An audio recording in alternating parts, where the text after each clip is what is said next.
ഇന്ന് വാഞ്ചോ കേക്കിൻ്റെ second coat ചെയ്യേണ്ട വീഡിയോ ആയിട്ടാണ് വന്നിട്ടുള്ളത്.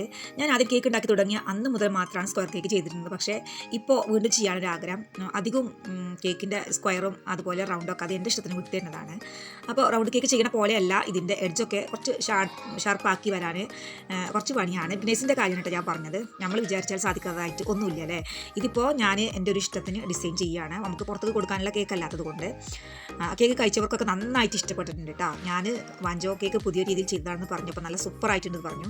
ചില ആൾക്കാരുണ്ടല്ലോ നമ്മളെ കൊണ്ട് പറഞ്ഞ് കേക്ക് ഉണ്ടാക്കിപ്പിച്ചിട്ട് പൈസ തരാമെന്ന് പറഞ്ഞിട്ട് കേക്കുമായിട്ട് മുങ്ങും. പിന്നെ അവരെ ഈ വഴിക്ക് കാണില്ല. ഇതിൻ്റെ ഒരു അനുഭവമാണ് കേട്ടോ. ഞാൻ ആർക്കെങ്കിലും ഉണ്ടായിരുന്നെങ്കിൽ ഒന്ന് കമൻറ്റ് ചെയ്യണേ. പിന്നെ ചില ആൾക്കാർ വേറൊരു രീതിയിൽ, അത് പിന്നെ ഒരു വീഡിയോയിൽ പറയാം. ഈ ഒരു സ്ക്രാപ്പർ ഡിസൈൻ കഴിഞ്ഞിട്ട് പിന്നെ ഞാൻ ഓയിൽ ബ്രഷ് കൊണ്ട് ഒരു ഡിസൈൻ ചെയ്തിട്ടുണ്ട്. പിന്നെ കുറച്ച് ഷുഗർ ബോൾസ് കുറച്ച് ഇട്ട് കൊടുത്തിട്ടുണ്ട്. അപ്പോൾ ഇത്രയൊക്കെ ഉള്ളൂ. കേക്കിന് ഫൈനൽ ലുക്ക് എങ്ങനെയുണ്ട്, നിങ്ങൾക്ക് ഇഷ്ടമായെങ്കിൽ ലൈക്ക് ചെയ്യുക, കമൻറ്റ് ചെയ്യുക, സബ്സ്ക്രൈബ് ചെയ്യുക. അപ്പോൾ ഇൻഷാ അല്ലാഹ് അടുത്ത നമുക്ക് പുതിയ വീഡിയോ വീണ്ടും കാണാം. Tata, bye bye.